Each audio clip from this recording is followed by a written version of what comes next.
আসসালামু আলাইকুম রহমতুল্লাহ। প্রিয় দর্শক, কেমন আছেন? আশা করি ভালো আছেন। প্রিয় দর্শক, পূর্ব ঘোষিত অনুযায়ী আজকে প্রাইমারি শিক্ষক নিয়োগের যে প্রশ্ন ফাঁস হয়েছে, সেই প্রশ্ন ফাঁস নিয়ে ঘেরাও কর্মসূচি চলতেছে। ইতিমধ্যে প্রাথমিক শিক্ষা অধিদপ্তর ঘেরাও কর্মসূচি পালন করতেছে।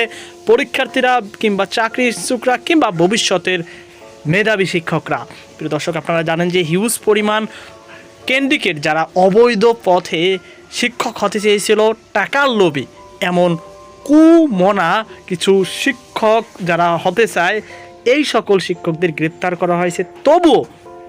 তবুও অনেক শিক্ষক রয়েছে, অর্থাৎ অনেক ক্যান্ডিডেট রয়েছে, অনেক পরীক্ষার্থী রয়েছে যারা অবৈধভাবে পন্থায় অবলম্বন করে পরীক্ষা ভালো মার্কের জন্য একটি ওএমআর শিট পূরণ করে তারপর জমা দিছে। আর যাদের ভালো পরীক্ষা হয়েছে তারা ভাবতেছে যে না, হয়তো রেজাল্ট ফেলে আমার নামটি আসবে, কিন্তু নাম আসতে পারে ভাইবার ক্ষেত্রে, কিন্তু যাদের নাম্বার বেশি থাকবে তারাই তো নিয়োগ পাবে। এক্ষেত্রে প্রকৃত যারা মেধাবী তারা পিছিয়ে যাবে এই ডিভাইস পার্টি কিংবা চক্র কিংবা প্রশ্ন ফাঁসের চক্রে যারা জড়িত তাদের জন্য। এখন এই প্রশ্ন ফাঁস ও ডিভাইস পার্টির বিরুদ্ধে 5 দফা দাবি দিয়েছে মেধাবী শিক্ষক কিংবা মেধাবী যারা রয়েছেন তারা, বা যারা সচেতন রয়েছে শিক্ষার্থীদের মধ্যে, তারা এইটাকে সমর্থন করতেছে। তাদের কি দাবি আমরা সেটি একটু পড়ে নিই। এখানে দেখতে পাচ্ছেন ব্যানারে তারা দাবিগুলো উল্লেখ করেছে, আমরা একটু দেখিনি। প্রথমটা এত আসলে বোঝা যাচ্ছে না, এটি তো ছবি তো তাই। আচ্ছা, দ্রুত সময়ের মধ্যে মতো পরীক্ষা নিতে হবে, মানে তারা এখান থেকে বোঝাতে চাচ্ছে যে এমনভাবে পরীক্ষাটি নিয়েছে যাতে তাদের দ্রুতভাবে পরীক্ষাটি নিতেই হবে, এমন একটা উদ্বেগ ছিল কর্মকর্তাদের মাঝে। আসলে এরকমভাবে দেখা যায় না, যত তাড়াতাড়ি হোক তাদের দ্রুত, যাই হোক, এটা বেচা কেনার মতো পরীক্ষা নিতে হবে এমন একটা জোর ছিল। যাই হোক, দ্বিতীয়টা আমরা একটু ভালো মতন বুঝতে পারছি, সেটা হচ্ছে সকল চাকরি পরীক্ষা ঢাকায় নিতে হবে এবং প্রতিটি কেন্দ্রে ডিভাইস চেকার ও নেটওয়ার্ক জামার রাখতে হবে।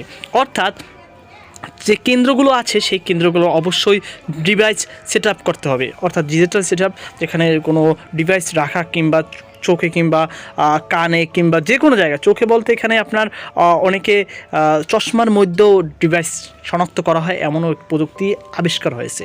তো কখন কে কোন জায়গা থেকে কি করে সেটা আসলে বোঝা মুশকিল। এছাড়াও আছে গিয়ে আপনার কানের ভিতর এয়ারপোর্ট এত ছোট করে দেখা আছে যা খালি চোখে আপনার দেখাও অনেক কষ্ট হয়ে যায়, আমরা দেখতে পেয়েছি, যা খালি চোখে দেখা যায় না।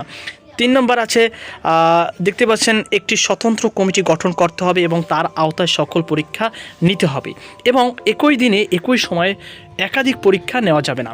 অর্থাৎ এমন একটি কমিটি গঠন করতে হবে যে কমিটির দায়িত্ব থাকবে পরীক্ষাগুলো সামঞ্জস্যপূর্ণভাবে নেওয়া। অর্থাৎ দেখতেই পারবেন আপনারা যে একই দিনে বিভিন্ন অধিদপ্তরের পরীক্ষা হয়ে থাকে, সব কিছু সরকারের আন্ডারে, কিন্তু সরকারি চাকরি বিভিন্ন পরীক্ষা যদি হয় সেক্ষেত্রে ক্যান্ডিডেটরা দ্বিধায় পড়ে যায় কোন পরীক্ষায় অংশগ্রহণ করব, সেটা যাতে না হয় সেই সমন্বয় তাদের করতে হবে। 4 নম্বর হচ্ছে যে সকল প্রতিষ্ঠানে বিগত সালে পরীক্ষার প্রশ্ন ফাঁসের রেকর্ড আছে তাদেরকে কোনোভাবেই প্রশ্ন প্রণয়ন করার দায়িত্ব দেওয়া যাবে না। আচ্ছা, যে সকল প্রতিষ্ঠান, অর্থাৎ যে কোনো প্রতিষ্ঠান, যদি প্রাইমারি হোক আর কিংবা অন্য কোনো সাইট হোক কিংবা অন্য কোনো প্রতিষ্ঠান হোক, সেটা বুয়েট হোক কিংবা অন্য নামি দামি যে প্রতিষ্ঠানে হোক, যাদের সাথে, অর্থাৎ যাদের সাথে ওই সব প্রশ্ন ফাঁসের একটা চক্র জড়িত আছে, তাদের দিয়ে যদি আবারও করা হয় তাদের আবারও প্রশ্ন ফাঁস হবে। এই কারণে আসলে তাদেরকে এইসব দায়িত্ব না দেওয়া থেকে বিরত থাকার জন্য দাবি তোলা হয়েছে। 5 নম্বর আছে, যদি কোনো কারণে প্রশ্ন ফাঁস হওয়ার তথ্য প্রমাণিত হয় তাহলে এর সাথে জড়িত সকলকে সর্বোচ্চ শাস্তির আওতায় আনতে হবে এবং প্রশ্ন প্রণয়নকারী প্রতিষ্ঠানের প্রধানকে স্বেচ্ছায় 24 ঘন্টার মধ্যে পদত্যাগ করতে হবে।